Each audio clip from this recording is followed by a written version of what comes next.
الرأي سلام كلاتكم كم زفلت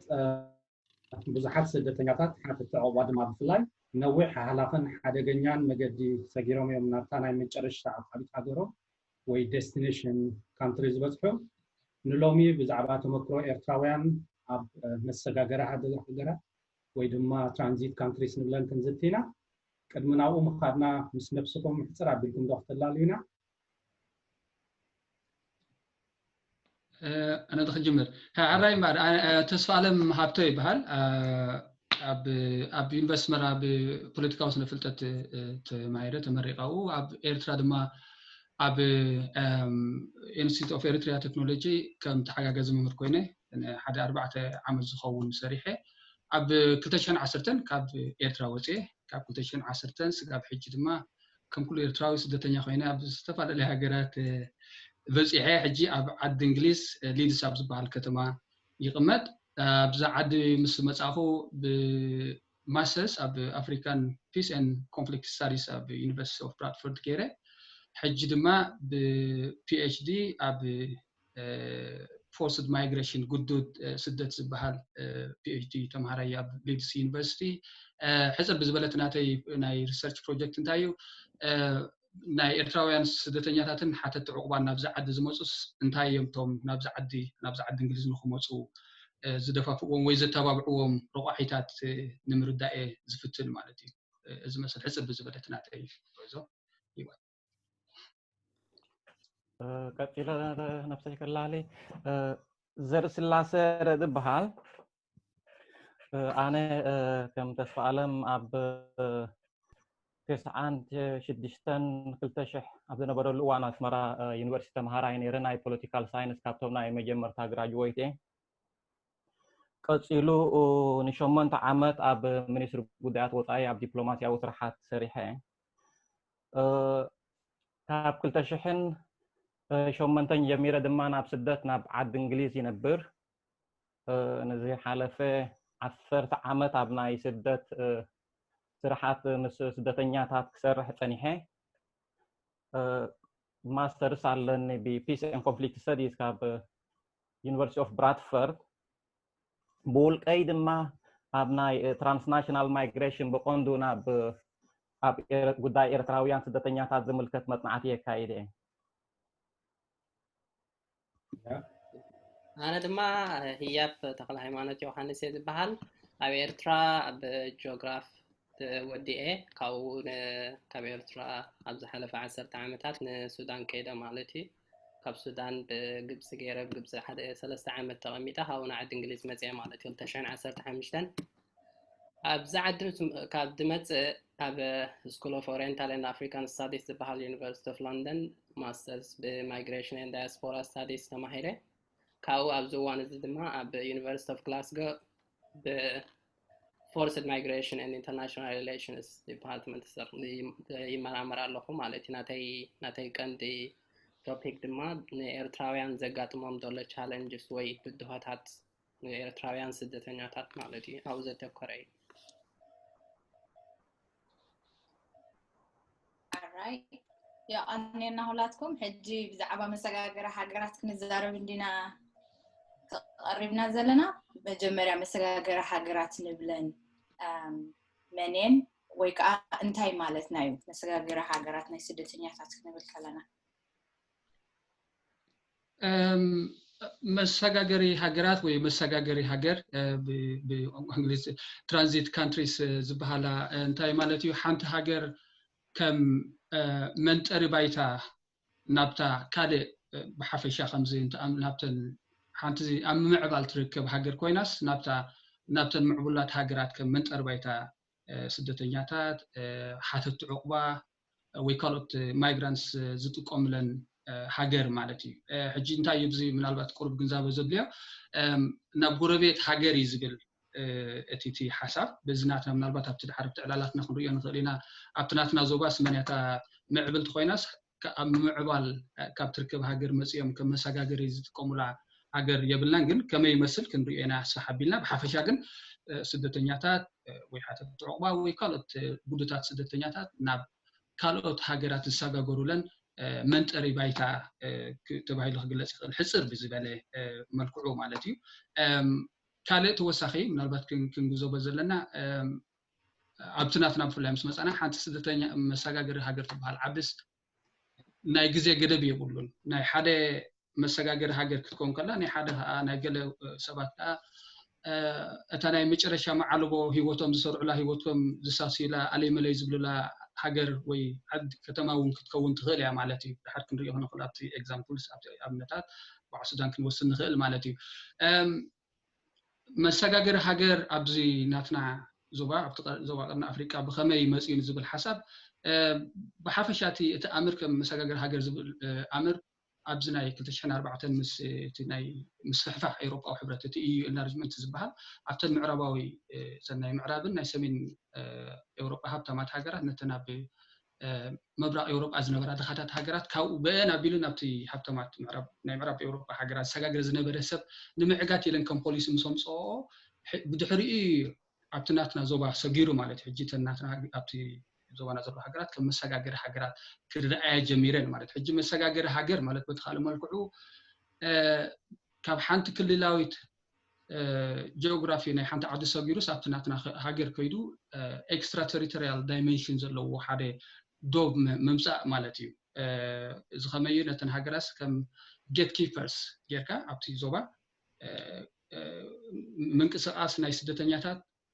بموشاب كمزي ريجنال وير هاوسين زبلو او وشبكا ست منقساس ناي سدتنياتات او ناي معقاب عوت مسرح ناي مسرح زحانص بوليسيتات مالتي انتاي خبتي حدا قند بااتاتات تمسغاغر هاجرات تبايلن زغلصلو حدا قند بااتاتات انتايو بلشونا لون دوباتن كقواصرا زيكلا ناي اخذ زخونه حبريتان موياو عمسبن زيبلن تبايلن مستغلصا كابزي معرباو عالم شعون حاجز وهابن على زبل جاستيفيكيشن مسح حاجز وهابن نساتن دمانزي كاب اوروبا نا كاب افريقيا نا اوروبا نخساغاغر يلو زحسب سدتኛ ናይ አፍሪካ አብቲ ዞባ አብቲ ረጂስ ናይ ምውሻ ወይ ድማ ምንቅስቃሳቱ ናይ ምግዳብ መስርሕ ክውን ምግባር ዝሰርሓ ሃገራት እዮም ኮይነን ዘለዋ ማለት እዩ ስፍሕ ብዝበለ እቲ ስፔሲፊክ ኤግዛምፕልስ ምናልባት ኣብቲ ዕላላት ክንሪኦ ንኽእል ኢና ማለት እዩ ዝምላሉ ኣሎ ዲ حنتي نيشتاي كوسخلا ابزا تسالن كبلا صنحيتا حنت سرد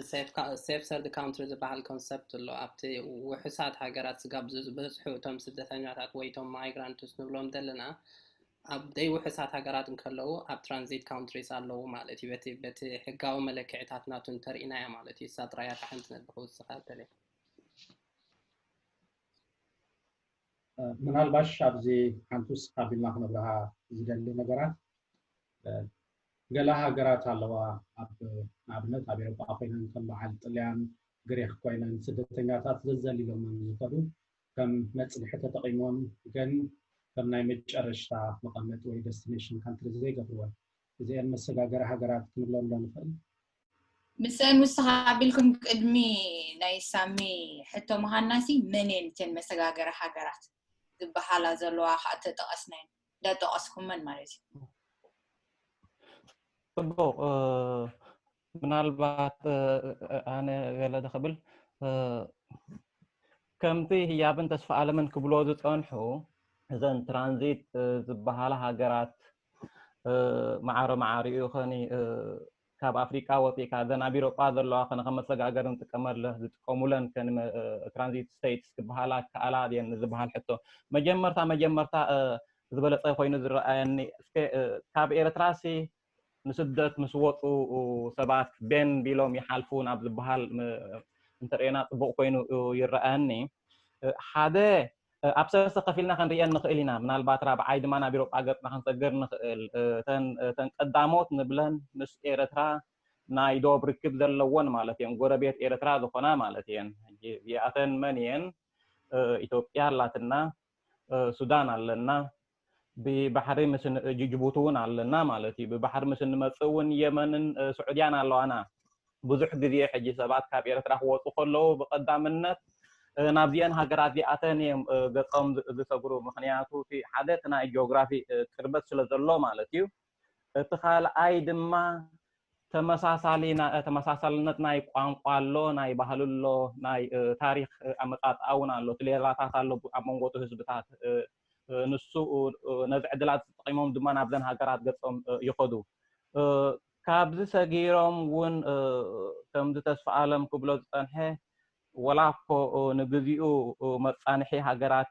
ኢሎም ይጠቀሙለን ነዚአን ሃገራት ዚኣተን ገሊኦም ናብኡ ንነዊሕ ዝፀንሑ ሰባት ኣለው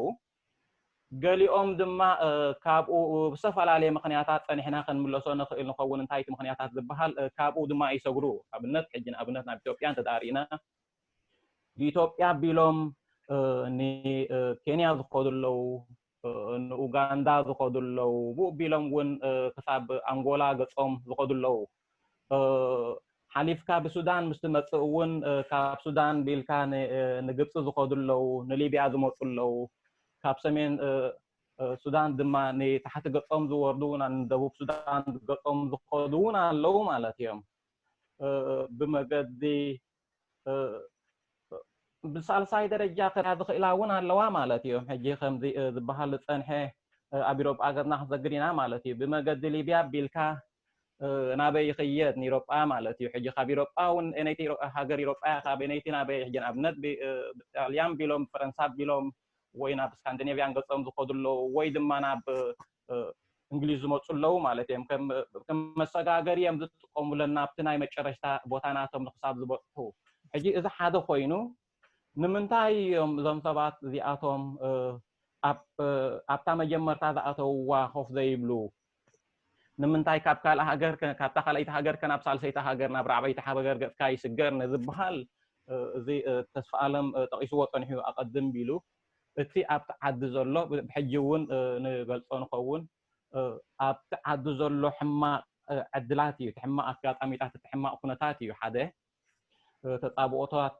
ተጣባኢ ብድሆታት ኣብቲ ዓዲ ዘለዎ ማለት እዩ ሓደ ካልእ እውን ንበል ሕጂ ዕድላት ዝያዳ ዕድላት ክንረክበሉ ዝብሎ ቦታታት እውን ኣሎ ከም መስገሪ ብቀረቡ ክንሰግረሉ ንኽእል ኢና ዝብሎ ዓዲ እውን ኣሎ ኣብ ኢትዮጵያ ዝመፁ ሰባት መን እዮም ኢልና ተዳሪእና ኣዴታት ምስ ደቀን ትሕቲ ዕድመ ኣና ካምፓኒ ችልድረን ኢሎም ኣብ ኢሮጳ ንፅውዖም ዓበይቲ እኹላት ኣብ ሰራዊት ዝነበሩ ካብ ክልቲኡ ፆታታት ዝተፈላለየ ዕድመ ዘለዎም ሰባት እዮም ገሊኦም ኣቀዲሞም ስድሮኦም ተሰዱ ብምክንያት ንኦም ንኸርክቡ ፋሚሊ ሪዩኒየን ክገብሩ ዝኸዱ ኣለው ካብኡ እውን ብሕጂ ንኣብነት ካበይ ናበይ ትኸይድ ንዝበሃል ንበል ሕጂ ንኣብነት ብመገዲ ኢትዮጵያ ንኡጋንዳን ንኬንያን ንኣንጎላን ገጾም ዝኸዱ እዮም መብዛሕትኦም ቁሩብ ቁጠባዊ ዓቕሚ ዘለዎም ብተዛማዲ ክትሪኦም ከለካ ወይ ድማ ሓገዝ ዘለዎም ኣብ ዝኾነ ንኣሽቱ ቢዝነሳት ዝዋፈሩ እዮም ወይ ድማ ብምክንያት ናይ ፋሚሊ ሪዩኒየን ናብ ካልእ ሃገር ክሰግሩ ዝሓስቡ እዮም ካብ ሱዳን ንግብፅን ንሊብያን ዝኸዱ እዚኣቶም ብቀረብኡ ወይ ንእስራኤል ገጾም ክኸዱ ዝሓስቡ እዮም ወይ ድማ ንኢሮጳ ገጾም ክሰግሩ ዝሓስቡ እዮም ምክንያቱ ብዙሓት ድማ ኣብቲ ናይ ስደት ቦታታት እውን ይቕመጡ ማለት እዩ ምናልባት ኣስፊሕና ናብቲ ካልእ ሕቶታት ክምልሶ ንኽእል ንኸውን ወይ ድማ ተስፋ ኣለምን ህያብን ክብልዎ ዝደልዩ ነገራት ተዳሃልዩ እውን ፅቡቅ ይተመልኡ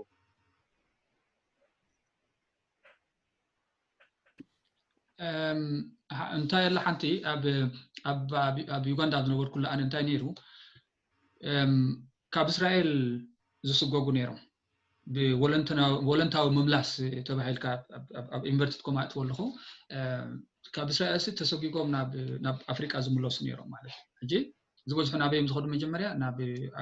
ሩዋንዳ ካብ ሩዋንዳ ድማ ናብ ዩጋንዳ መፁ ወይ ድማ ናብ ዩጋንዳ ስደዱ ነይሮም ማለት ሕጂ በቲ ሓደ ክንሪኦ ከለና ከዓ ካብ ሓንቲ ናይ መሰጋገሪ ሃገር which is እስራኤል ተሰጊጎም ናብ ካልእ ናይ ኣፍሪቃ መሰጋገሪ ሃገር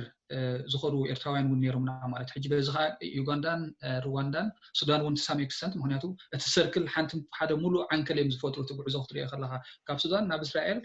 ካብ እስራኤል ናብ ዩጋንዳ ወይ ናብ ሩዋንዳ ካብ ሓንቲ ድማ ናብ ሱዳን ካብ ሱዳን ናብ ሊብያ እንደገና ካብ ሊብያ ወይ ግብፂ ኣብ ካል ኣብቲ ምዕራባዊ ዓለም ናይ ምኻት ክስያት ኣሎ ማለት እዩ ሕጂ በዚ ሓደ ከዓ ምናልባት ከም ኣገዳስነት ኮይኑ ዝመስል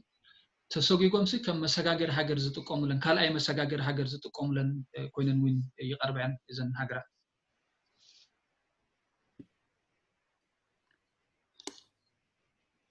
ያ ተስቆለካ ድዩ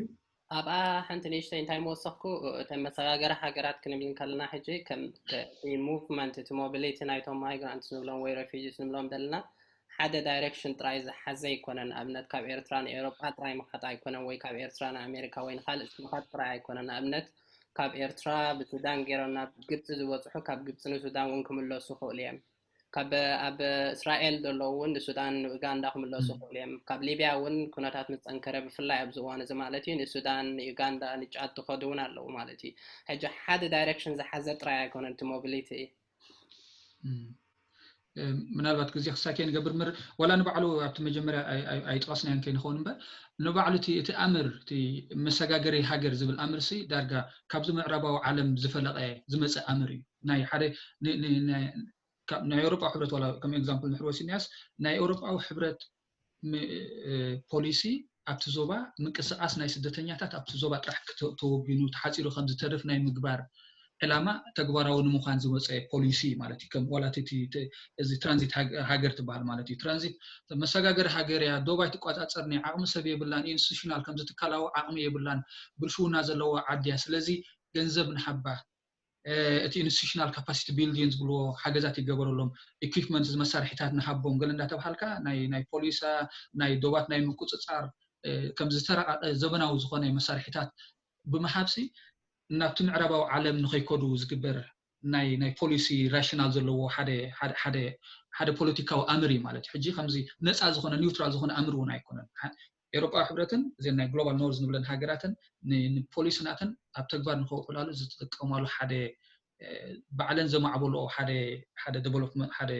ኣምሪ ማለት እዩ ንሱዳን ንሕርኢና ከም ዘርኢ ስላሴ ክብሎ ዝፀንሐት 40-50 ዓመት ዝተቐመጡ ኣሕዋትና ኤርትራውያን ኣለዎ ማለት እዩ በዚ መንፅርሲ ሱዳን ከመይ ገይራ መሰጋገሪት ሃገር ትኸውን ማለት እዩ ኣብ ኢትዮጵያ እውን ከምኡ ኣለዉ ኣብዘን ካልኦት ዝተጠቐሰ ሃገራት እውን ከምኡ ኣለዉ 10 ዓመታት ልዕሊ 10 ዓመታት ዝተቐመጡ ኣሕዋትና ስደተኛታት ኣለዉ ሕጂ በዚ ክንሪኦ ከለና ከዓ መሰጋገሪ ድየን ከይኮና ክእላ እየን ማለት እዩ ወንሳት ኣብ ኣቕርብኩም ላዳታት ዓለም ዝብላ ፀንሐ ረፊጂ ካምፕስ ወይ ድማ ናይ ማዓስከር ስደተኛታት ዝበሃል ንእዋኑ ንግዚኡ ከም መሰጋገሪ መፃንሒ ተባሂሉ ዝፍጠር ንዓመታት ሕጂ ንኣብነት ኣብ 60ታት 70ታት ንሱዳን ዝመፁ ኤርትራውያን ክሳብ ሕጂ ኣብቲ ከባቢታት ኣለዉ እዚ እንታይ ዘርእየካ ንመሰጋገሪ ንግዚኡ መፃንሒ ኢልካ ተኣትዎ ዓዲ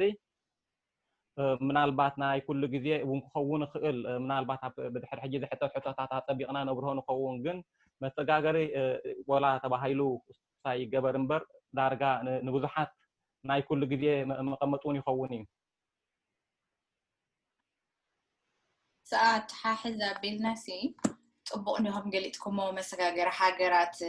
እንታይ ይመስላ ብኣምር ደረጃ በትስነ ፍልጠት መልክዑ ብትናይ ብሓቂ ኣብ መሬት መፂና ሃሲ ኤርትራውያን ነዚአን ሃገራት እዚአን መሰጋገሪ ይመርፅዎን እዮም ዘለዉ ወላ ከም መሰጋገሪ ክገብርዎን እዮም ዝግደዱ ዘለዉ ኣብኡ ድሕር ፍልለይ ኣሎ ብፍላይ ከዓ ብናይ ሃገራዊ ሕጊ ናይ ስደተኛታት ርኢና ሲ ኣብዘን መሰጋገሪ ሃገራት ንብለን ዘለና ኤርትራውያን ኩሉ ናይ ዕቑባ መሰላት ተዋሂብዎም ቁጠባዊ ሓርነት ብዘለዎ መገዲ ክጣየስሉ ዝኽእሉ መገድታት ኣለዉ ድዩ ነዚ ከምኡ ኩነታት ዝድርቶ ናይ ዓለም ለኻዊ ይኹን ከባቢያዊ ሃገራዊ ሕግታት ከመይ ይፀልዎም ነቶም ስደተኛታት ነቲአን ሃገራት ከዓ ከመይ ኢሉ መሰጋገሪ ገብረን ቁሩብ ኣብኣት ተብርህልና ነተኸጅምራ እንታይ ብበልኩነ እቲ ሞቢሊቲ ናይ ኤርትራውያን ወይ ከዓ እቲ ምንቅስቃስ ንብሎ ዘለና ኣብ ሰለስተ መዓቂልና ክንሪኦም ንኽእል ኢና እቶም ጉጅለታት እቶም ኤርትራውያን ዝኸዱ ማለት እዩ እቶም ስደተኛታት ኤርትራውያን ሕጂ ስደተኛ ክንብል ከለና ሬፊጂ ጥራይ ማለት ኣይኮንናን ኣብዚ ንብል ዘለና ማለት እዩ ማይግራንትስ ክኾኑ ይኽእሉ እዮም ማለት እዩ ካልእ እቲ ሌጋል ዴፊኒሽን ዝተኸድና ግን እቶም ገሊኦም ኣብ ሬፊጂ ካምፕስ ገሊኦም ኣብ ሬፊጂ ካምፕስ ዝቕመጡ ኣለዉ ካብ ኤርትራ ምስ ወፁ دايركت ናብ ريفيجي كامب ዝኸዱ ማለት እዩ ንኣብነት ካብ ኤርትራን ሱዳን ዝወፁ ማዓስከራት ኣሎ ናይ ስደተኛታት ኣብ ሱዳን ኣብ ዝተውዕሽሪን ኣሎ ኣብ ሸገራፍ ኣሎ ኣብ ካልእ እውን ንኣሽቱ ማዓስከራት ኣሎ ማለት እዩ ናብኡ ክኸዱ ይኽእሉ እዮም ካልእ እውን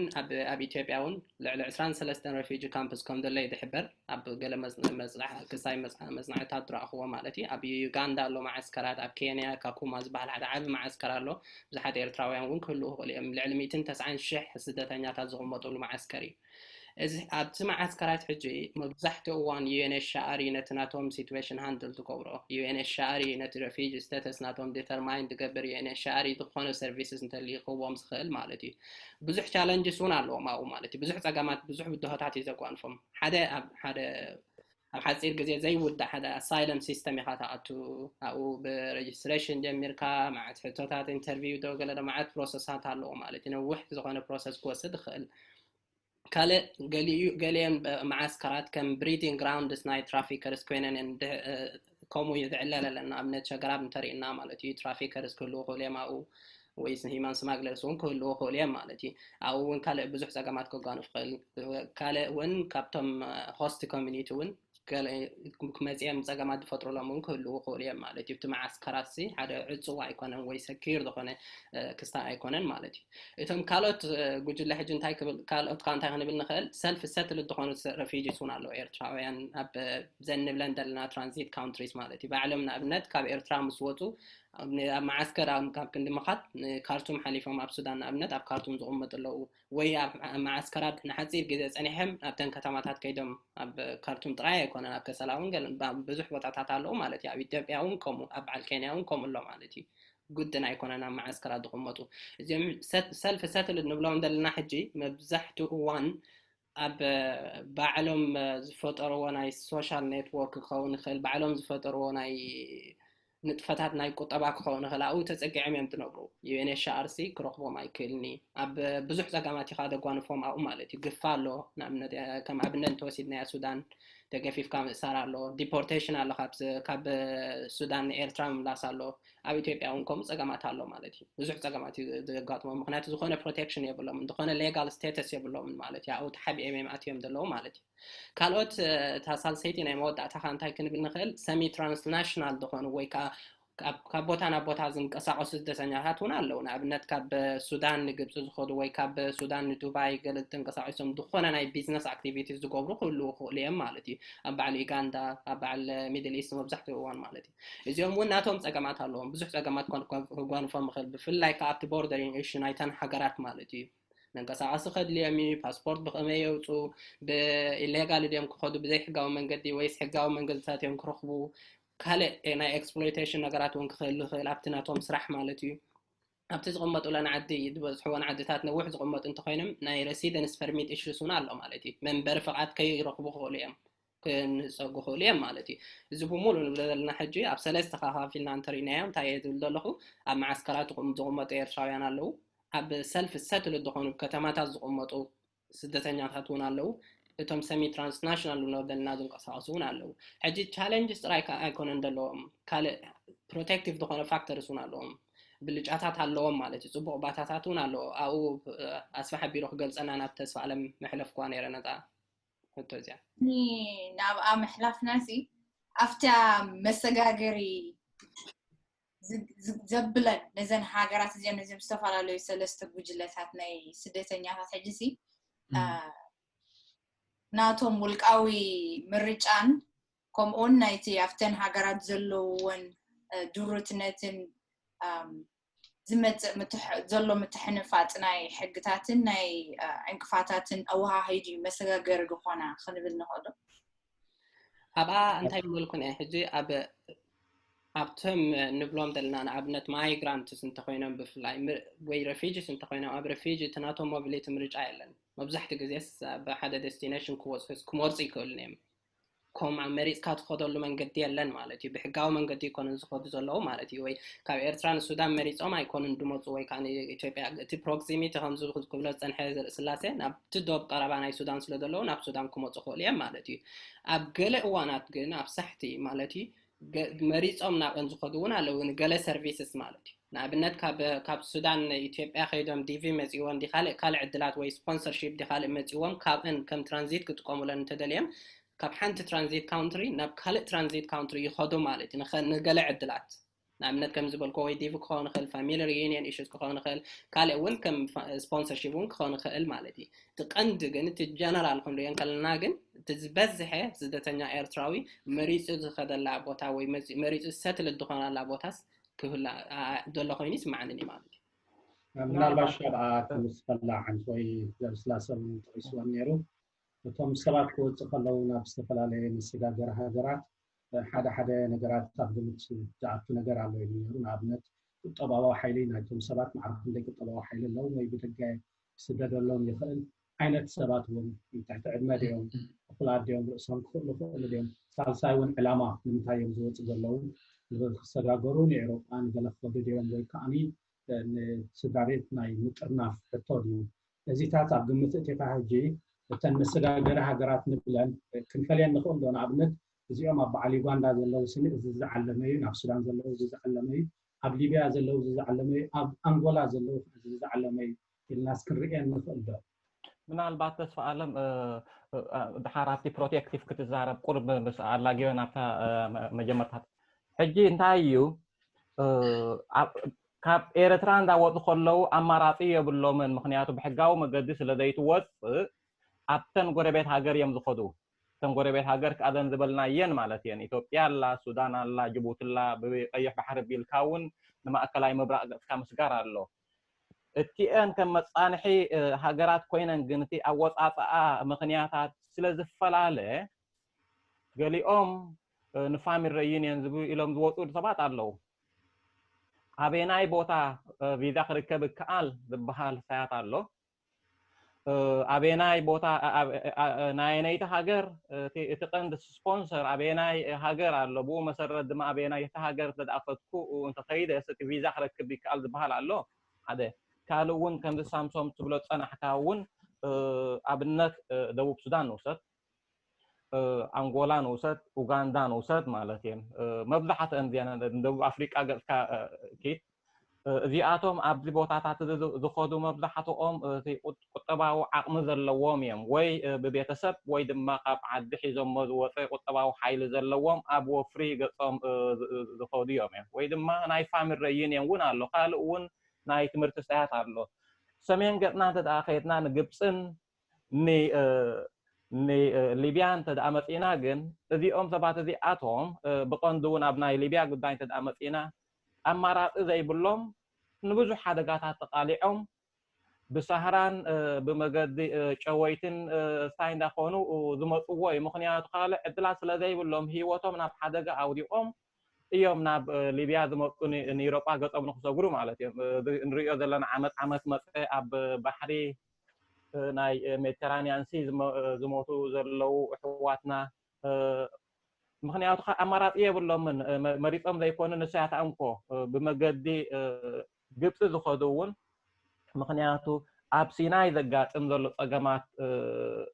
ክንደይ ሂወት ሓሊፉ ክንደይ ሰባት ኣካላት ናቶም ሳይ ኮይኑ ክንደይ ኣብ ኤውሮጳን ኣሜሪካን ዘሎ ሓውን ሓብቱን ንኸድሕን ኢሉ ተቃሊሱ ማለት እዩ ሕጂ እዚ ናበይ ካብ ግብፂ ንእስራኤል ንምእታው ማለት እዩ ሕጂ ተመሪጡ ዘይኮነ ኣማራፂ ካልእ ስለዘየሎ እዩ ንሂወትካ ናብ ሓደጋ እቲኻ እዩ እሳይ ዝኽወን ማለት እዩ ምናልባት ኣብታ ናይ ፕሮቴክቲቭ ናብ ተስፋ ዓለም ገፀይ ክሕልፋ ንሱ ገሊፅኩም ኣለኹም ምናልባት ኣብታ ህያብን ዘርእስላሰን ዝበልኩሞ ኢልኩሞ እንዲሁም ብምሉእ ሓንቲ ሓደ ግዜ እንታይ ኣብ ሱዳን ከለና ህያቡን ትዕዘብትካ ከምኡ ነይሩ ክኸውን ርግፀኛ ሰብ ኣጠራቂሞም ከምዚ ዋላ ንሊብያ ዝኸዱ ዋላ ኣብቲ ዞባ ዘሎ ሃገራት ናቶም ንእሽተይ ዋኒናት ንክኸፍቱ ዝውስኑ ሰባት ኣብ ሱዳን ኣጠራቂሞም ኣብቲ ጎደናታት ዘሎ ንኣሹ ናይ ቢዝነስ ትካላት ናይ ዋኒን ትካላት ከፊቶም ወይ ዘን ራክሻ ንብለን ኣብ ሱዳን መጓዓዝያና ዝነበራ ከምአን ገዚኦም ወይ ከምአን ተኻርዮም ተውሪዳ እናተባሃለ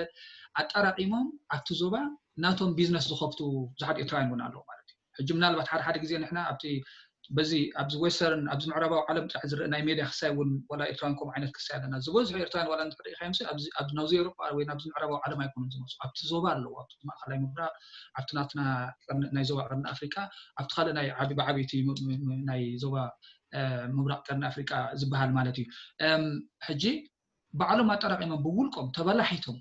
فحترتر يلهم جنزب قربا وهليلهم كأناتهم بيزنس بمخفات أو ستل زقبروا له نبع ليبيا نبز ما خلاي بحر خمسة سلاسة خبلت صنحة نب إسرائيل ون نفس ما بحد جا إتيم كا زمك أساس سبات كنا الله مالتي أب زين هي أبزبالن سلستيهم عينت استتحازي of course أبتي معسكر سدتنيا تاز أموتو أف كتماتات كم undocumented migrants ويدما زخون حقاو نبارنت ناي منبر فقط زي يقولهم سدتنيا تات لا تخن كلابة خينهم زنوبرو كاود ما كابتن أبت زوبا زلوا هاجرات زنك أساسني شيء بيزنس كسيات زبوا سباسي انتاي ناي protective measures و factors هالوهم انتاي زكالا خلولهم صلال زخونهم نجارات هالو دزبل حتى إلا علي معلتي من البت بتي أبت كامب ندحر جميرنا أبت refugee camps أبت معسكرات ندحر تبقيسنا حجي بخلت نجار كن بيئن غير لنا حسب حدا كابتن زي منقستاويان تكالات ناي قبرسنا ناي محبرات زقبر حاجزات على مالتي تمسرتها حاجزات كأو انتايك مثلا حال تقدم عايز مثلا حجيتي UNHCR زناي ودو خبرات هاجرات لعلوي تصوعي سدتنيا تزبحال تاجنسي زقبرو مسرتاو زي موت حاجزات على مالتي تراشني معلتاوس كنتارو حرج حنت عينشيتي شكر عدس قال فرقي أبز سنتري زخون زيتي توهاب مالتي زيتي زي متكا حاجزينا نقوله حاجزي لهم سلزبرو مر حاجزونا يكونن بو استوز هو نشي ناي منبري متوار الله مالتي كاله اتزعابي لنا نحسبو نحنا كلات بو سلاز حلفنا بتي ريفيجي كامب سلاز حلفنا نحنا بت ناي ريفيجي هو سلاز حلفنا اتزعابي ناي حاجز وناي مبلحات نتزقط مكاب الدهوتات ناي مقطام حاجزات كابي زمص نحرينا كابتي كاب كل تنقرات مس كابير تواين زمص حدا اب دغ زلو اب دياسبورا زلو ايرتراويان يمص مالتي تبيتسب زلو عرفتو زلو نزتوسنه غزي زبزح كن ناي بيتسب مالتي كاب دغ زمص ناي حاجز ناي طورا زحاوله ترميتانس نبلو اگداسي ناي حاجز مينشي مالتي كاله اتمسرتاو ነገር ካ كابتي refugee camps كابتي camps زلو communities كاوز فلق كاوز معبل كاوز عبي كاوز زبقل نبدو حق دس بلك حاجز الله مالتي انا خمس خلهم مجمريا اتو مسفلكوس انا زفلت اسب او صنيحنا انا تقبلنا مالتنا عين عرختين تقبلنا حجي انتي بحالتي السوشيال نتورك اذا محبراو متاسسار ويكا كوميونيتي نتورك ناي كوميونيتي متاسسار زبحال حدا خفت أجداسي حاجة زركبلو منشي مالتي أبتر ريفيجي كامبس كون ولا أبت كتماتات كون ولا أبت ناي مساجاري أبزين بيزنس نداقبل نقولون حاجات الله نبلن أتي كابت كوميونيتي بتاعتي كابت جراسروت كابت كوميونيتي زمس حاجة أزي أجداسي مالتي حبريتا يهبة كسب يتابعك يتصنعك تسفاي يهبة كسب ناينواي حاجة زي قبلك جزاء مسؤول يعقوبك سجاب زخون زخون مالتي زي تتقند عندي حاجة زي مالتي كم سالساي زناي ريسيتلمنت ناي مقياس مسرح نبلونا له UNHCR يتايسيو ناب سالساي حاجرات ابتي ريفيجي كامبس بفلاين زقمت سبات ناب استفل عليه حاجرات ابز معرب عالم زولا استفل عليه حاجرات سو السنه غزي مصنحو ويناتهم اب ارتراب زنورلو ناتهم سراح كم هاي بروفايل زخون سراح زنورهم ستاتس نورم سبات كوني يقولوا اب حصر عامتات وي اوارح زغبرلهم ناي ريسيتلمنت عدلاتون الله مالتنا بقالت حاجرات ناي موساد ز سبونسرشيب نبللو وي منغست سبونسر غبركا وي فاميلي سبونسرشيب بجروب كوينمسي اب كندا نعمنسي جروب ناي سبات كوينم نحد بسودان زلو سب سبونسر غبرو ناو يخيد مالتي كم سلاسه هي كلو صنحو ناي فاميلي مصمبار نبلو ز فاميلي ريونيونز بحرون الله حدا خاطي كافت بوتوتات توصالو عدلاتي مالتي ناي مهدر تمرت عدلات قالو منالبا زي نريز بز حساب حجي اب ترافيجي كامبس ولا خصاي زي بلو طرح كيمسل زبز حساب كابتي ريفيجي كامبس كان ناي مهدر تمرت عدل رخيبو زيوم سماغلرز زيوم ناي كونتروباندا اسغرتي حجي سوم ام شور زبز حساب ابزي حو لاني ام ريدي جن سماغلرز كا ኣካል ናይቲ ካብቲ ኮሚኒቲ ዝመጽእ ናይ ሓገዝ ኔትወርክስ እዮም ናይ ሓገዝ ምትእስሳራት እዮም ምክንያቱ እንታይ እዮም ዝገብሩኻ ሕጂ ኩሎም ምናልባት ግልጽ ክኸውን ኣብዚ ብምሎም ስማግለርስ ወይ ብምሎም ቶም ናይ ኮንትሮባንዳስ አንቀሳቀስቲ ሰባት ጽዑያት እዮም ጽቡቕ ግብሪ ገብርዮም ኣይጠልሙኻን እዮም ኣይብልን እየ ዘለኹ ምናልባት ሰብ ጌጋ ይርዳእኒ ኣብቲ ጉዕዞ ዘጋጥም ብኡ ስለ ዝሓለፍና ዘስካሕከ ህይወት ታሪክ ናይ ኤርትራውያን ኩላትና ንፈልጦ ኢና ካብ ኩሉ ስውር ኣይኮነን በቲ ሓደ ክንሪኦ ከለና ከዓ እንታይ ዝበሃል አቮካዶ እንታይ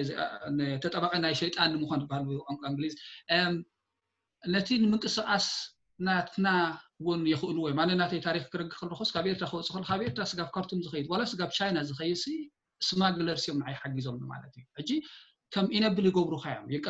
እቲ ናይ ምንቅስቃስ ኣብቲ ሬፊጂ ካምፕ ጥራሕ ሓፂርካ ንኽትነብር ዝተወሰነልካ ውሳነስ እዚኦም ብሬክ ይገብርዎ ማለት እዩ ኣነ ብኦም ገይረ ናብ ካርቱም ኣትየ ካብ ካርቱም ወፅአ ንቻይና ከይድ ከለኹ ብመንገዶም ገይረ ኩሉ ኣብኡ ዝነበረ ሬዚደንስ ይኹን ኩሉ ፓስፖርተይን ቪዛይን ክሳይ ገይረ ማለት እዩ ሕጂ እሶም ከዓ ሓደ ኣገዳሲ ምንጪ ናይ ኮሚኒቲ ሳፖርት ይኾን ኣለዎ ማለት እዩ ተሳልሳይት ዝበልናቲ ናይ ሓዋላይ ቢዝነስ እውን ኣሎ ኣብ ክልቲአን ኣብ ሰለስተ ዋላ ኣብ ሰለስቲአን ኣብቶም ኣብቲ ካምፕ ዝቕመጡ ኣብቲ ከተማታት ዝቕመጡ ኣብተን ዝጠቐስ ህያብ ዝጠቐሰን ኣብቲ ዞባ ዘለዎ ሃገራት ዝቕመጡ ቢዝነስ ናቶም እዚ ኢንተርፕረነርሺፕ ኤርትራውያን ድሕሪኹሞም እንዳኸዱ ኣብዚ ኤውሮጳ ምስ መፃና ፍልይ ክብል ይኸውን ይኽእል እምበር ኣብቲ ዞባ ኣብ ዝኸድዋ ኣብ ሓንቲ መዓልቲ ትትከል ንእሽተይ ትካል ኣላ ዋኒን ኣላ ማለት እዩ ሕጂ እቲ ዋኒን ኪሎቲ ትረኽበሉ ናይ ሾፒንግ ናይ ምግባር ዕድላት ዝህበካ ካልእ ሙቆት ኣሎ ማለት እዩ ኣብኡ ከይድካስ ምስ ሰብ ትራኸብ ሶሻላይዝ ትገብር ሓበሬታት ትሰንቕ እቲ ምንቅስቃሳት ከመይ ኣሎ እቲ ፖሊሲታት ትፀናናዕ ትልቃሕ እውን ንሕዳ ፀገም ኢልካ ንግዚኡ ናይ መራኸቢ ቦታ ሓደ ኣገዳሲ ስፔስ ኢኻ ማለት እዩ ገዛ ይኾነካ ኣብ ሸገራብ ከለና ንሕና ሲኖማ ሮማዶ ሲኖማ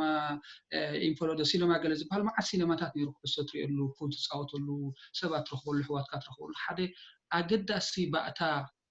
ነቲ ኣብኡ ዘጋጥመካ ሶሻል አይዞሌሽን ፋይት ትገብረሉ ሓደ ኣገዳሲ ባእታ ማለት እዩ እዚ ሶሻል ካፒታል ንብሎ ምናልባሽ ኣብ ሓንቲ ክሳይት ወስኻልካ እዚ ትብሎ ዘለኻ ኣብ ግምት ኣትዩ ኩሉ እዚ ናይ ስደተኛታት ማሕበራዊ ጥርናፈ ኮይኑ እቲ ብደገ ዝመፅእ ሓገዝ ካብ ስድራ ቤት ሓደ ከምዚ ትብሎ ዘለኻ ፍልይ ዝበለ ካብቶም ኣስገርቲ ወይ ስማግለርስ ዝበሃሉ ዝመፅእ ነገራት ክህሉ ይኽእል እዩ ግን ብሓፈሻ ተሪእናዮ ከም ዝመስለኒ ናይ ስደተኛታት ብሕልፊ ከዓ ናይዞም ሓተት ዕቑባ ታሪክ ብኣሰቃቒ ነገራት ዝመልአ እዩ ከም ዝመስለኒ እቲ ማጆሪቲ እውን ከምኡ እዩ ኣብዚ ንሰማዕ ኢና እቲ ሓደ ዝኸፍአ ነገር ከዓኒ ብዙሓት ካብ ኤርትራ ዝመፁ ብሕልፊ ንኣሽት ዕድመ እቲ ሓደ ታሪክ እቲ ገፅ ኣይፈልጥዎን እዮም እንታይ ጥራሕ እዮም እቲ ፅቡቕ ነገር ጥራሕ እዮም ዝርአዩ ሕጂ ምዚ ክንሪኦ ከለና እቲ ሓደ ሳይድ ከንታይ ይመስል እቲ ብድሆታት ከንታይ ይመስል እንታይ ዓይነት ህይወት እዮም ብሕልፎቶም ኣብ ዘለው ብፍላይ ከዓ እቶም ትሕቲ ዕድመ እሞ ጠዋሪ ዘይብሎም ኣላዪ ዘይብሎም ምዚ ክንሪኦ ከለና ከንታይ ይመስል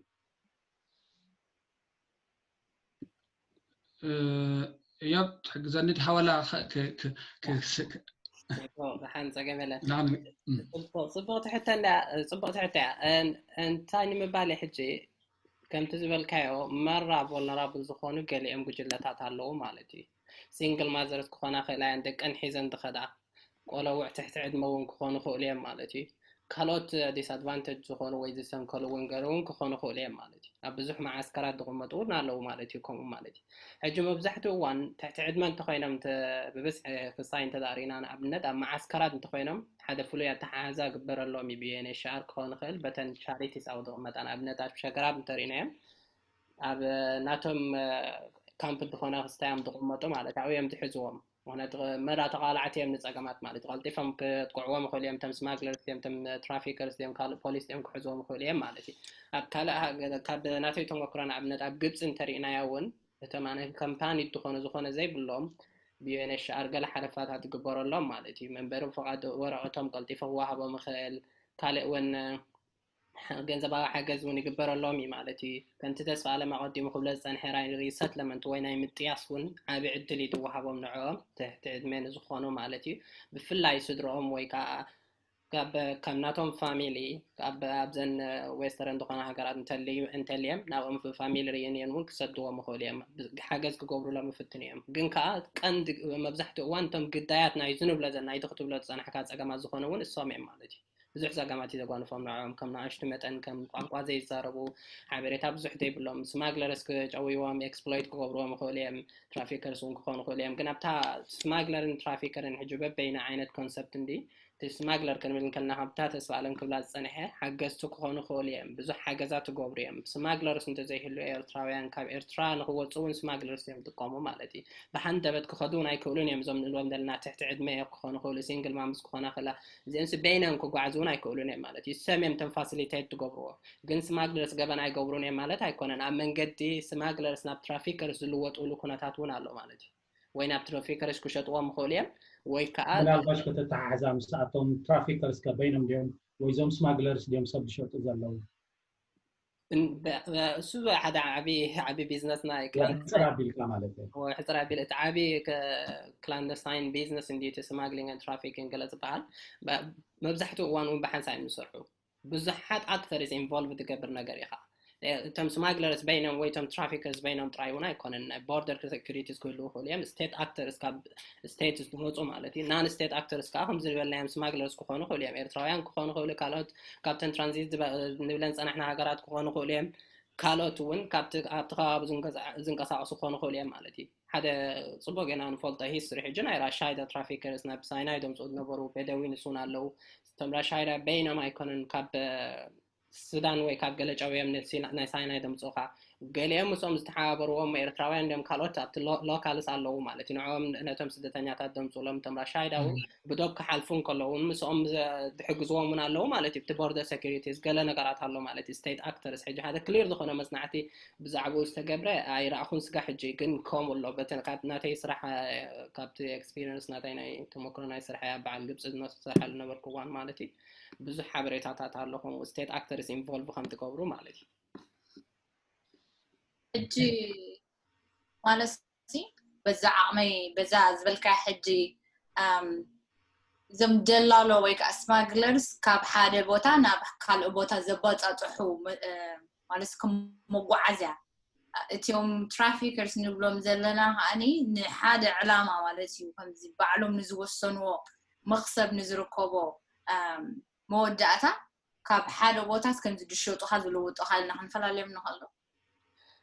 ابا حنتي انتهى لا مفليت تقن مفليت كنت خلتا element consent دولو انجليش مالتي بسمع مالتي تدا سماغلر بنايتي تقعزاي سبت سمامعي كاب point A سغانا point B was the كاي تبع هيلي تسمامعي بقلا جنزب تخفيلناو دوس the كاي مالتي بتي definition legal definition انترينايو سماغلرز بحال دوب كسغركالو international دوب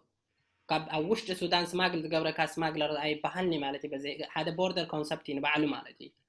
هذا كابزن ويسترن بلان هاغرات دمز امري مالتي نبعلو بوردر انت زي سغير كاس سماغلر ايكون كان جن ستيل كافاسيليتي تقبر لها موبيليتي ابتن وش تن هاغرات مالتي تسماغلر زي بالليغال ترمينولوجي انت داخل ريخنا جن بوردر دسغر بزي حقاو منغدي بزي زخونه باسبورت وي زخونه افلوطن ايتن هاغرات بزي افلوطن ايتن هاغرات دوب زسغر سبي مالتي اذا اوخا ايلمنت ناي كونسنت consent زهب دولها أمني تي تقعزاي مالتي أبت trafficking تمزينا جن تسماغلر بconsent يحيزو كهجمر خيلي ويحيزو كهجمر خيلي أمونجو جن شوي unit consent أفريسو أب exploitation كون خيل كقفع كخيل أب torture كام كس عميتو ransom معد بزح جنزب كفل ونكبل خيلي مالتي تtraffickers بهالحاجة حدا عين السرعة حدا border cross دق بركة خوينو شوي جن بزينات كا consent exploit تقبركا بزينات كا consent كاب حدا بوتا أنا بزدلية بوتا أبسحكا أو exploit تقبركا سقاب organs ناتهم سقابو organs ناتهم دوس دولان يتراوينا لو مالتي بزناي ساينا هيسترس بزحي تتحفلو هيسترناي trafficking مالتي من البات حانتي توسخ نتبي همزياب صبو غير زغلصو ات ترافيكر ندحر خوينو ات intention كأقداسي ات علاما نايت منقسقاس مالتي كم سماغلر كم زخبل صنحياب تسامعيخا عداغاي بارغين جيركا وتوغاغيخا تقصل مالتي ات ترافيكر جن موف كغبركا ندحر خوينو ات intention نايتا موفمنت نعخا وسيدو اب حدا بوتا حيزو exploit كغبركا ناي ገንዘባው ኹን ካለ መክሰብ ክረኽበልካይ ዝወስደካ ዘሎ ማለት እዩ ሕጂ ሓደ ግዜ ብቲ አበይ የተሓዋወስ ምናልባት ስማግለር ተሰማሚዕኻ ባርገይን ጌርካ መንገዲ ተንቀሳቂስካ ፍርቅ መንገዲ ምስ በጻሕኻ እንድሕር ዳ ጨውይካ ናይ መጨረሽ ናይ መጀመርያ ኢንቴንሽን እሱ ይኮነን ሓሲብዋ ተሰማምዕ ኻይኻ ትኸይ ዘላ ድሓር ግን ሓሳቡ ቀይሩ ጸሊምካ ናብ ትራፊከር ይቅይር ኣሎ ማለት ምክንያቱ ብሓይሊ ብዘይ ድሌትካ በስገዳድ ሒዙ ኣደዳ እዚ ህያ ክጎጽ ጸንሐ ዘስካሕክሕ ተውላትና እውን ንፈልጦ ዘስካሕክሕ ግዳይ ዝገብረካ ማለት እዩ actually ከምዚ ትገልጽዎ ዘለኹም ስደት ብዙሕ ወረዳይብ ዝመረዩ ክሳብ ከምዚ ህያብ ዝበሎ ፖለቲካ ክትሸጠሉ ወይ ከዓ ህይወትካ ተጥፋሉ ኩነታት ከጋጥመካ ይኽእል እዩ ሓድሽ ኣይኮነን ንዓና ብፍላይ ኤርትራውያን እዚ ብጎንጎን ሰምዖ ዘለና ማለት እዩ ሕጂ እዚ ብሓፈሻ እንድሕሪናዮ ኣብዚ ናይ ስደት ኩነታት ብፍላይ ከዓ ናብዘን ናይ መሰጋገሪ ሃገራት እንብለን ተራ ኣህግራዊ ትካላት ከምኡውን ተራ ናይታ መሰጋገሪ ሃገር ንብላ ዘለና ተራ ናይ መበቆል ዓድኻ እንታይ እዩ ካድም ዝተሓዛብልኩም ትሪእዎ ደልዮ ሎሚ ስደተኛታት መዋገይ እዮም ኮይኖም ዘለው ዝተፈላለየ ሃገር ወይ ዝተፈላለያ መንግስታት እንኮላይ ሃገራውያን ትካላት ከም ዋገይ ዕዳጋ ይጥቀመሎም ኣለዋ ማለት እዩ ስለዚ እዚ ተሓሒዝኩም ከመይ ትሪእዎ ዘር ስላሴ Thank you Sam ዓባይ ሕተያ ከም ዝበልናዮ ሕማቅ ኣጋጣሚ ኮይኑ ዓመት መፀ ኣብቲ ጸብጻባት ናይ መጽናዕትታት ብዛዕባ ናይ ስደተኛታት ዘጽንዕ ጽሑፋት ዝመጽእ ብኣማኢት ኣሽሓት ዝቁጸሩ ኤርትራውያን ካብ ዓዲ ወጽኦም ዘለው እዩ ክሕበር ጸኒሑ ክሳብ ሕጂ እውን ዝቕጽል ዘሎ ማለት እዩ ህይወት ናቶም ድማ ኣብቲ ጉዕዞ ስደት ድማ ህይወት ናቶም ብብዙሓት ሓይልታት እዩ ዝግፋዕ ብድሆታት ናቶም ብኡ መጠን ይዓቢ ከምቲ ክጥቀስ ጸንሐ እውን ብዙሕ ውርደት እዩ ዘጓንፎም እዚ ውርደት ካበይ ዝመጽእ መንከ እንታይ ተራ ኣለዎ ሃገራት እንታይ ፖለቲካ ይፃወታ ናብ ዝበሃል ሕጂ ከምዚ ጠቐስካዮ ሰለስተ ዓበይቲ ሓይልታት ኣለዉ ሓደ እተን ኣስገርቲ እተን መሰጋገሪ ወይ ድማ መጻንሒ ሃገራት ኢልና ንዛረበለን ሃገራት ማለት እየን ንኹለን ክንበጽሐን ኣይንኽእልን ገለ ካብአን ክጠቅስ እየ ናተን ተራ ኢልና ክንዛረብ ንኽእል ኢና እቲ ህሉ ኩነታት ፖለቲካዊ ኩነታት ናይቲ ሕግን ስርዓትን ናይቲ ዓድታት እቲ ረብሓታት ናይ ቁጠባ ረብሓናተን ናይ ፖለቲካ ረብሓናተን ናይ ጸጥታ ረብሓናተን እቲ ናተን ናይ ፎሬን ፖሊሲ ረብሓታት ናተን ድማ ተራ ኣለዎ ማለት እዩ ማዕረ ማዕሪኡ እውን እቲ መበቆል ሃገር ንብሎ ማለት እዩ ኤርትራ ማለት እዩ ሕጂ ኤርትራ ብመገዲ ኤምባሲታትን እቲ ቆንስላዊ ቤት ጽሕፈታትን እንታይ ተራ ጻወቱ ህይወት ናይዞም ሰባት እዚኣቶም ኣብ ምብልሻው ወይ ድማ ኣብ ምዕራይ ወይ ድማ ኣብ ምሕጋሶም እንታይ ተራ ጻወቱ ኢልካ እውን ክርአ ከኣል እዩ ማለት እዩ ማዕረ ማዕሪኡ እውን እዘን ብዓበይቲ በዘን ናይ ምዕራብ ሃገራት ሃብታማት ሃገራት ፋንድ ዝኾና ወይ ድማ intergovernmental organization ንበለን ከም UNHCR ከም International Organization for Migration ንሰን ጥራሕ ዘይኮና እውን እተን ዓበይቲ ሃገራት ናይ ምዕራብ ኣብ ኤውሮጳ ንበሎ ኣብ ኖርት ኣሜሪካ ከም ተን ዴስቲኔሽን ሃገራት ኢልና ንዛረበለን ሃገራት እንታይ ተራ ጻወታ ከምዚ ሱፕራናሽናል regional organization ከም ናይ ኤውሮጳዊ ሕብረት ማለት እዩ እንታይ ተራ ኣለዎም ዝበሃል ክንርአ ንኽእል ኢና ሓጀና ኣብታ መጀመርታ ክምለስ ኣብ እተን መስገሪ ዝኾነ ሃገራት መሰጋገሪ ዝኾነ ሃገራት እዚአን ሃገራት እዚኣተን ሕጂ ንኣብነት ኢትዮጵያ ተዳሪና ብዙሓት ኤርትራውያን ብኡ ክሓልፉ ጸኒሖም ኣለዉ ብዙሓት እውን ኣብኡ ተቐሚጦም ኣለዉ ከም መሰጋገሪ እውን ይጥቀሙሉ ሱዳን እውን ንምፃእ ማለት እየን ኣብ ኢትዮጵያ ተዳሪና እቲ ንሳ ወላ እኮ ብዙሓት ኤርትራውያን ሓቂፋ እንተደኣኻልያ ኩሉ ግዜ ብየዋህነት ክጥመት ዘይብሉ ፖሊሲ እቲ ናይ ኢሚግሬሽን ፖሊሲ ናታ ወይ እቲ ናይ ኣሳይለም ፖሊሲ ናታ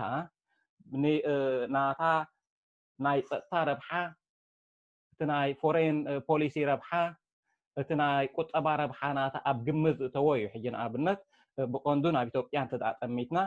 ኣብ ሰለስተ ክፋላት ክንሪኦ ንኽእል ኢና ኣብ 98 ኩናት ምስ ኣብ መንጎ ኤርትራን ኢትዮጵያን ኣብ ዝተኸፍተሉ ኣብቲ እዋን እቲ ናብ ኢትዮጵያ ዝነበሩ ንኤርትራ ከም ዝስጎጉን ከም ዝእሰሩን ከም ዝግፍዑን እዩ ነይሩ ማለት እዩ ፅንሕ ምስ በለ ድማ እቲ ኣክቲቭ ናይ ቦርደር ኮንፍሊክት ኣቋሪፁ ኣብ ገለ እዋን ድሕሪ ናይ 2000 ኣብ መፋርቕ ናይ 2005 ኣብ ዝነበረሉ እዋናት ብድሕሪት እንታይ ድማ ሓድሽ ሕጊ ምፅኡ ማለት እዩ ምክንያቱ ምስ ናቶም ናይ ፎሬን ሪሌሽን ፖሊሲ ናቶም ዝተኣሳሰር እዩ እቲ ዝተሰጉ ኤርትራዊ እውን ንክምለስ ንብረቱ ክውንን ከም ዝኽእል ዘተባብዕ ምልክታት ነይሩ ማለት እዩ ኤርትራውያን ኣብነት ካብ ንግብፂ ካብ ንሊብያ ካብ ንሱዳን ተጨውዮም ወይ ድማ ክስጎጉዮም ብኣልማማ ብውሑድ ተባሂሎም ኣብ ዝፍተነሉ ዝነበሩ እውን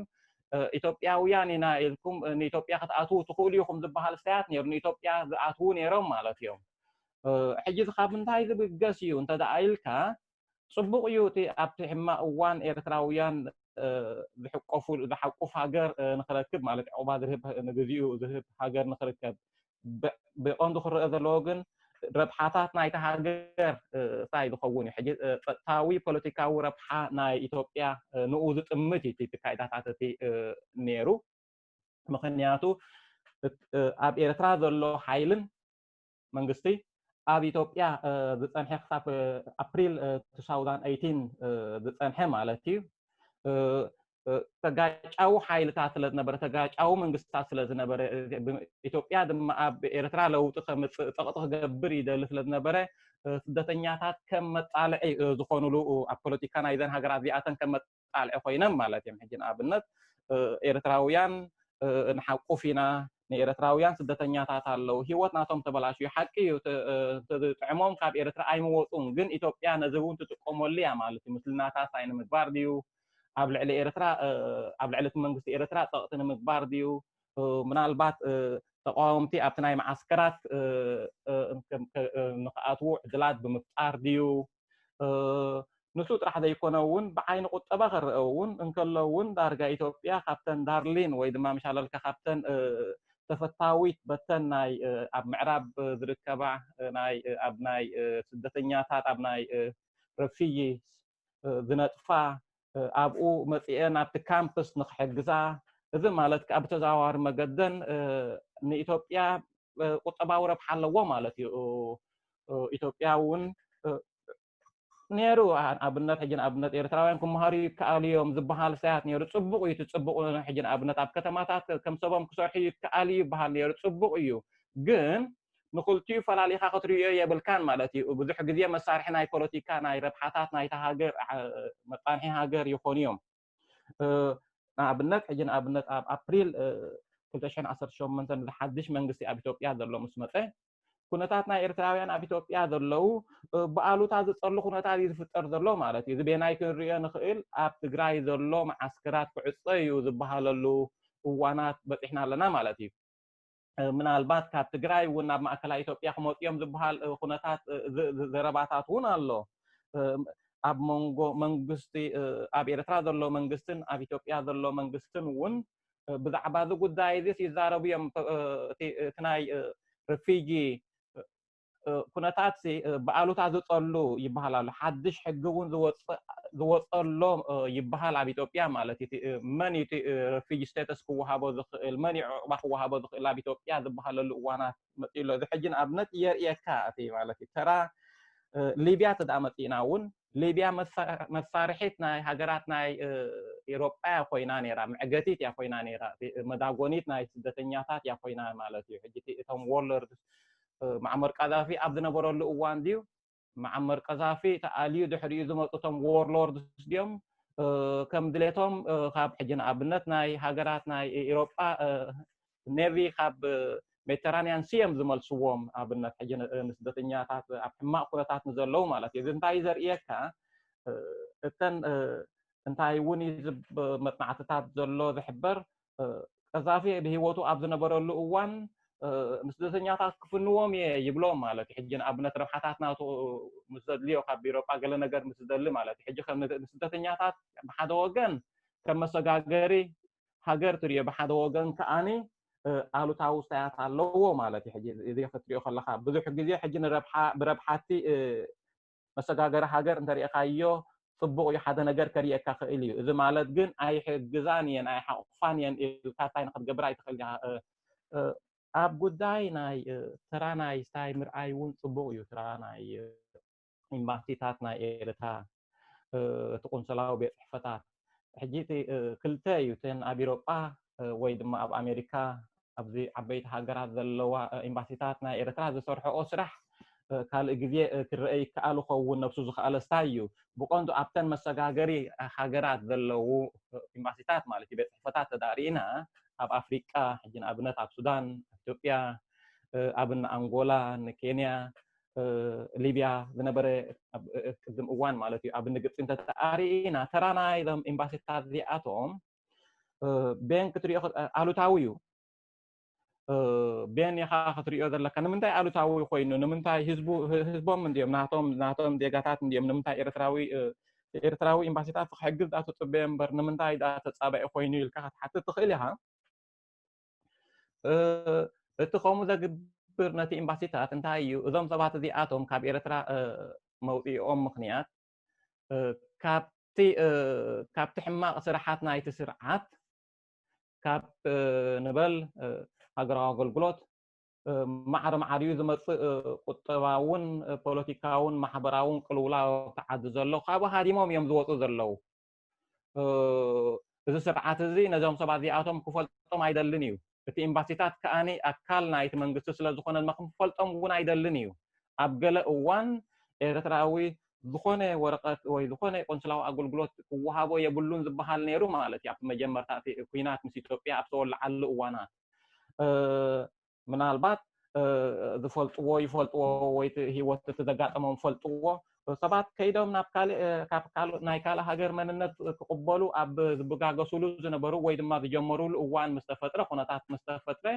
እቲ መንግስቲ ነቲ ፖሊሲቲ ረቪው ገይሩ ማለት እዩ። ፎርም ጣዕሳ ዝበሃል መፅዩ ማለት እዩ። ፎርም ጣዕሳ ሰባት ተጋግየ ኣነ ሕማቕ እየ ገይረ ስለዚ ተጣዓይሰ ፅባሕ ድማ ክሕተተሉ እየ ኢልካ እንታይ ትገብር። እዚ እንታይ እዩ ሕጂ ኣብዘን ኣብ ናይ መፃንሒ ወይ ድማ ናይ ትራንዚት ካንትሪስ ዘለዋ ኤምባሲታት ናይ ኤርትራ ቆንስላዊ ቤት ፅሕፈታት ሓደ መብዛሕትአን ብናይ በቶም ካሪር ዲፕሎማትስ ዘይኮና ዝምርሓ ብናይ ፀጥታ ድሕረ ባይታ ዘለዎም ናይ ስለያ ኣካላት ውልቀ ሰባት ብኦም እየን ዝምርሓ ኣክቲቭሊ። እዚ እንታይ እዩ ነቲ ኣብቲ ከባቢታት እቲ ዘሎ ኤርትራዊ ስደተኛ ርጉእ ሂወት ንኸይህልዎ ትስልዮ ኣውራ ካተን ጎረባብቲ ማለት ኢትዮጵያን ሱዳንን ግብፅን ዘለዎ ኣብቲ ብቀረባ ኣብ ምስ ኤርትራ ዘዳው ቦታታት ዘለዋ እውን ስደተኛታት ናይ ፀጥታዊ ፀገም ከምፃ ይኽእላ እየን ከምፁ ይኽእሉ እዮም ስለ ዝበሃል ማለት እዩ። ከም ስርዓት እዮም ዝስለዩ። ሕጂ እዚ እንታይ እዩ ትቆፃፀሮም ርጉእ ሂወት ከም ዘይህልዎም ትገብሮም ማለት እዩ። ነቲ ብተስፋ ኣለምን ብህያብን ዝጥቀስ ፀንሐ ከኣኒ እቲ ድኹም ዝኾነ ኢንስቲቱሽንስ ኣለዎ ዘን ሃገራት እዚኣተን ኮራፕት ዝኾነ ሲስተምስ ኣሎ። ነዚኣቶም ሕጂ ወላ ነቲ መንግስቲ ክትውድቦ እንተዳ ዘይክእልካ ብመንገዲ እቲ ኮራፕት ሲስተም ጌርካ ኤርትራውያን ስደተኛታት ከም ዝጭወዩ ከም ዝበሳበሱ እንተደኣ ክኢልካ እውን ብውልቂ ድዩ ብውሕዳት ድዩ እንዳጨዊኻ ዓዲ ከም ዝምለሱ ምግባር ወይ ድማ ኣብ ቤት ማእሰሰታት ከም ዝበልዩ ምግባር እሱ ጥራሕ ዘይኮነ ብኩሉ ነቲ ሂወት ናይ ኤርትራዊ ከም ዘይረግእ ምግባር እዩ። እቶም ሕማቕ ኣጋጣሚ ኮይኑ ከዓ ንካልእ ኣማራፂ ስለዘይብሎም እዞም ኣብኡ ዘለው ይግደዱ ፎርም ጣዕሳ ንክመልኡ ንበል። ሕጂ ንኣብነት እዞም ነጋዶ ንብሎም ዘለና ኣብ አንጎላ፣ ኡጋንዳ፣ ኬንያ ዘለው ካልእ ኣማራፂ የብሎምን ብዘይ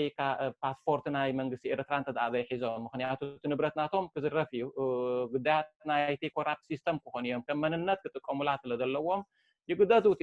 ፎርም ጣዕሳ ንክመልኡ 200ዊት ንክከፍሉ ማለት እዩ። ሕጂ ካብቲ እቲ ሲስተም ዝጥቀመሉ እዩ ኮይኑ ሓሊፍካ እውን እቲ ኤምባሲ ዓቕሚ ደኣ ዘይብሉ ኮይኑ እምበር ኣብቲ ረፊጂ ካምፕስ ዝግበር ምሕደራታት ኣብኡ እውን ኢዱ ክእቱ ይፍትን እዩ። ግን ሓይሊ ስለዘየለ እተን ዩኤንኤችሲኣር እውን ኣብኡ ስለዘለዋ ግዴታ ከዓ ስለዘለወን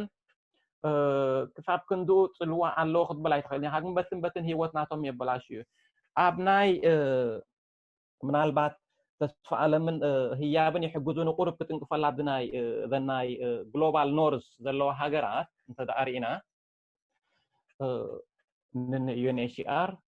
International Organization for Migration ንሰኔን ፋንድ ዝገብረን ከም መሳርሒ ድማ ይጥቀማለን UNHCR International Organization for Migration ጽቡቕ ተራኮን ለወን በእቲና advocacy እቲና campaign ስራሓተን ኣብ ኤርትራውያን ዘጓንፍ ገማት ንማሕበረሰብ ዓለም ንኸፍልጣ ብኡ መሰረት ድማ ሓገዛት ናይ ዕቕባን ክወሃቦም ተራ ኣለዎን ግን መሳርሒ ከዓ ይኾነ ምናልባት ተስፋ ዓለምን ህያብን ናብኡ ክሕግዙ ክሓቶም እየ ጽቡቕ መብርሂ ዘሬት ከምዚ ዝበልካዮ እቲ ታራ ኣህጉራውን ሃገራውን ትካላት ይኹን ስርዓታት ብዙሕ ጥልዋይ ዘለዎ ኣብቲ ኩነታት ናይ ኤርትራውያን ኣብ በዓል ኢትዮጵያ ድረኣናዮ እዚ ናይ ሶርያ ስደተኛታት ንዓለም ኣብ ዝተደፍኡሉ ንኤውሮጳ ዝተደፍኡሉ እዋን ኣብታ ንእሽተይ ናይ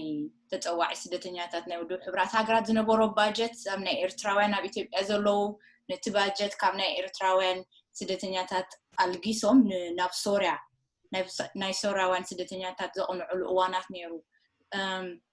ከምኡ ኣብ ሱዳን ምስ ናይ ሕመቲ ሕብረት ኤውሮጳ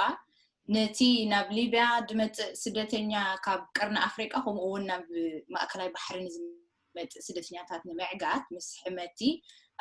ኣብ ሽርካ ኣትዮም ገንዘብ ዝኸፍሉሉ እዋናት ኣብ ዝቐረባ ግዜ ዝተዘርግሐ ነይሩ ማለት ከም ዝብሎ ዘለኻሲ መጻወቲ ናይ ፖለቲካዊ ጥሙሕ ናይ ዝተፈላለዩ ሃገራት ከምኡ ናብ ኤውሮጳ ኣብ ዝተፈላለዩ እዋናት ዝረኣናዮ ማለት ደረጃ ፖሊሲ ኣብ ዓሌትነት ኣብ ናይ ጽልኢ ናይ ወጻእተኛታት ኣብ ኩሉ ዝተሓዋወሰ ማለት እዩ ንኤርትራውያን ብፍላይ ከዓኒ ኣዝዩ ብከቢድ ዘጥቅዐ ናይ ቁጠባ ስደተኛታት እዮም እዚኦም ናይ ዕቁባ ክወሃቦም ዘኽእል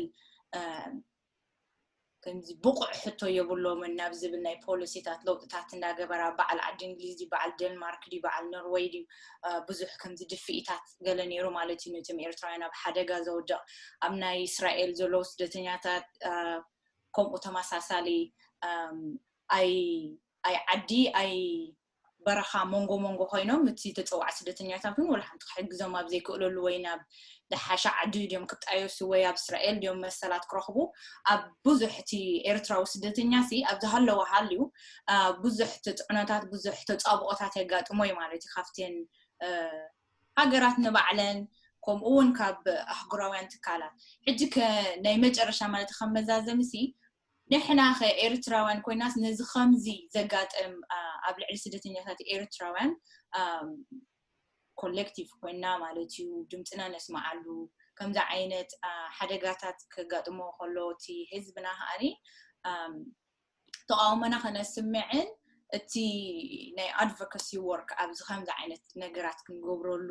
ንኽእል መድረኻት ብኸመይ ክንፈጥር ንኽእል ወይ እውን ብኸመይ ክንብሎ ንኽእል ከምኡ መዛዘም ትገብሩልና ቅድም ንሕርታት ክብለክንኩም ኣብ ናይ ዘርእስላሰ ንእሽተይ ክውስኽ ብጣዕሚ ጽቡቕ ብጣዕሚ ኣስፊሑ ገሊፅዎ ብጽቡቕ ገሊፅዎ ምናልባት ሓንቲ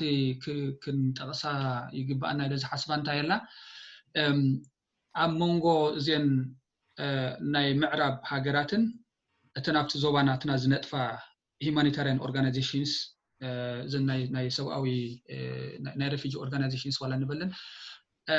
ሓደ ከም ትልክዕ ዘርእስላሰ ዝጠቐሶ ብመንገደን ጌርካ ዝግበር ናይ ፖሊሲ ኢምፕሊሜንቴሽን ሓደ ፕሮግራም ኣሎ ማለት እዩ ኣብዚ ዝሓለፈ 10 ዓመት ንሕርኢና ኢኻ ንሱ ዋላ ከሎ ብስም ናይ ዴቨሎፕመንት ኤድ ብሽፋን ናይ ዴቨሎፕመንት ኤድ ተባሂሉ እቲ ናይ ኤድ ኮንዲሽናሊቲስ ናይ ኤውሮጳዊ ሕብረት ንኣብነት ናይ ኤድ ኮንዲሽናሊቲስ ናይ ኤውሮጳዊ ሕብረት ሓንቲ ሃገርሲ ናይ ዴቨሎፕመንት ኤድ ናይ መማዕበለ ሓገዝ ክወሃባ እንድሕር ኮይኑስ ከምዚ ኤውሮጳዊ ሕብረት ዘለዎ ቅጥዕታት ወይ ኮንዲሽንስ ከተማላ ኣለዋ ዝብል ኣሎ እሱ ምናልባት ካልእ ክኸውን ይኽእል ኣብ ንሰማዕ ዘይንሰማዕን ግን ንዕኡ እንዳጣሓሳ ከለዋ እቲ ዴሞክራቲክ ክሬደንሻልስ ናተን ናይ ብሓቂ ኣውቶሪታርያን ሬጂምስ ከለዋ ሚልዮናት ገንዘባት ዝውሃብ ሃገራት ኣለዋ ትናትና ማለት እዩ ኤርትራ ክንጠቅስ ንኽእል ናይ 2015 ዝተገብረ ማለት እዩ ብሂማን ራይትስ ቫዮሌሽንስ ተኸሲሱ እቲ መንግስቲ ኣብ ዩኤን ክሳይ እንዳኾነ ከሎ ነቲ ናቶም ባዕሎም ዘቐመጥዎ ቅድመ ኩነት ናይ ረድኤት ቅድመ ኩነት ናይ ረድኤት ናይ ምዕባለ ረድኤት ማለት ቅድመ ኩነት ጥሒስ ኣሜሪካ ሕብረት ንምንታይ ገይሮም 200 ሚልዮን ተዋሂቡ ማለት እዩ በሽር ኣብ ዑመር አልበሽር ናይ ሱዳን ፕሬዚደንት ዝነበረ ኣብ he was under arrest warrant ነይሩ ናይ ICC arrest warrant ነይሩዎ ማለት ኢንተርናሽናል arrest warrant ነይሩ ኣብ ከምኡ ከሎ 1 ሚልዮን ዝኸውን 100 ሚልዮን ዝኸውን ዩሮ ተዋሂቡ ማለት እዩ እቲ ናይ ካርቱም ፕሮሰስ ንፈልጦ ኢና ኣብ 2014 ዝመጽ ሓደ ፖሊሲ እውን ነይሩ ብስም ካርቱም ፕሮሰስ ቀንዲ ዕላሙ እንታይ ሕጂ ካብቲ ብመንገዲ ዘን ናይ refugee organization ዝግበር ዝነበረ ናይ ኮንትሮል ናይ ምግባር ሜካኒዝም ዝተቀይሩስ ኣብ ባይላተራል ኣብ ክልተ ኣው ዝንድናታት እውን ሰጊሩ ማለት እዩ ኣብ መንጎ ኤውሮጳዊ ሕብረት ከም ሓደ ኮንቲኔንታል ኦርጋናይዜሽን ኣብ መንጎተን ኢንዲቪጁዋል ሃገራትን ብስም ናይ ካርቱም ፕሮሰስ እውን ኣባልነት ዝነበረን ሃገራት ናይቲ ዞባናን እውን ስትራክቸር ዝኾነ ናይ ፖሊሲ ናይ ስደተኛታት ናይ ምቁጽጻር ፖሊሲ ነይሩ ማለት እዩ ሕጂ ብክልቲኡ ይሰርሕ በቲ ሓደ ብሽፋን ናይ ዴቨሎፕመንት ኤድ ተባሂሉ ዝግበር ፖሊሲ ሎ በቲ ሓደ ከዓ ብስም ወይ ብመንገዲ ዘን ስላሰ ክጠቕሰን ዝጸንሐ ዓበይቲ ሃገራውያን ትካላት እውን ዝግበር ምንቅስቃሳት ኣሎ ማለት እዩ ኣብታ ሕቶ ከደ መጻና ከዓ ፍትሒ ኣነ እንታይ ንበልኩ ኣብዛ ሕቶ ስላሰን ተስፋ ለምን ወላ ሰኸውን ጽቡቅ ጌርኩም ዝገለጽኩማ ካብ አንተን ጅምር ጽቡቅ እዩ ከመይ ዓይነት ሪስፖንስስ ክንህብ ንኽእል ኣብ ዝብል ማለት እዩ ኣብቲ ሪያሊቲስ ናይ ሬፊጂስ እንተመጺናተን ቀንዲ ጸገማት ካብ ዘን ንብለን ዘለና ኣክተርስ ኢንተርናሽናል ኦርጋናይዜሽንስ ክኾና ክእላተን ትራንዚት ሃገራት ክኾና ክእላተን እተን countries of origin ክኾና ክእላተን ቀንዲ ጸገማት ንሬፊጂስ ዝጋጥሞኦም ሓደ ኢሚግሬሽን ዲቴንሽን ኣሎ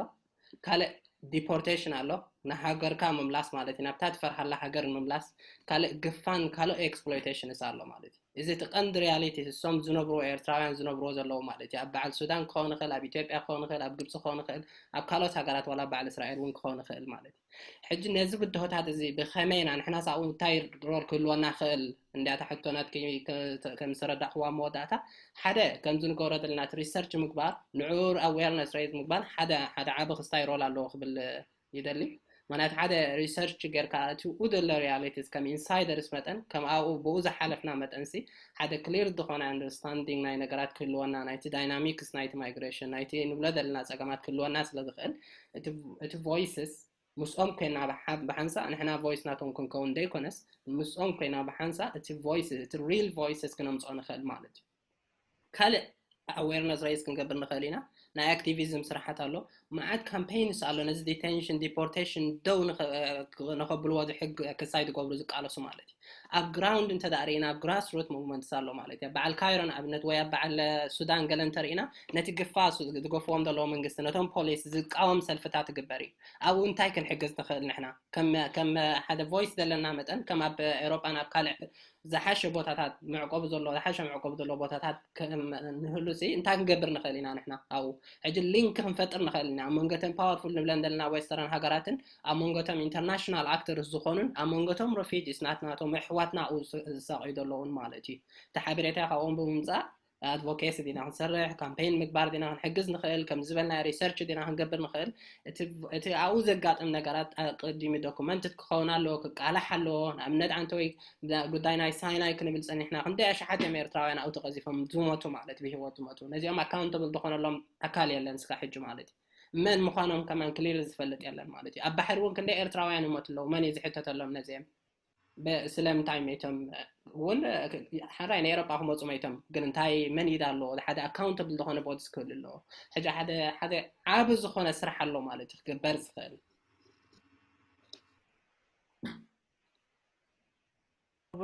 وصلنا go ahead حري اوكي سوري تسفالم اب اخو وصلات دا خوينا حدا انتايو اب diaspora ዝርከባ ናይ ኤርትራውያን ኣብ ናይ human rights organizations advocacy activism ተዋፊረን ዘለዋ ናተን ተራንተ ዳሪናዮ ከም ዝበልክ የፍትሒ ኣዝዩ ዓብዩ ንማሕበረሰብ ዓለም ኣብ ምልላይ ኩነታት ስደተኛታት ብድሆታት ናይ ኤርትራውያን እንታይ የጓጥሞም ከም ዘሎ ኣብ መስርሕ ስደት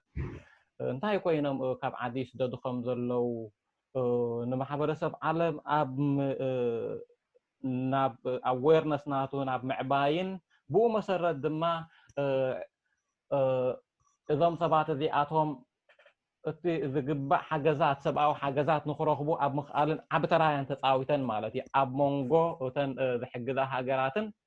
ኣብ መንጎ እቶም ስደተኛታትን ከም ብሪጅ ኮይነን ዘገልግላ ዘለዋ እየን እዚ ክንቅፅሎ ዘለና ኮይኑ ስምዓና ሓደ እንታይ ዝብል ኣሎ ሕማቅ ኣጋጣሚ ኮይኑ ኣብ ኤርትራ ዘሎ ስርዓት ዳርጋ እንታይ ኩሉ ግዜ ዝበሃል ዝብሎ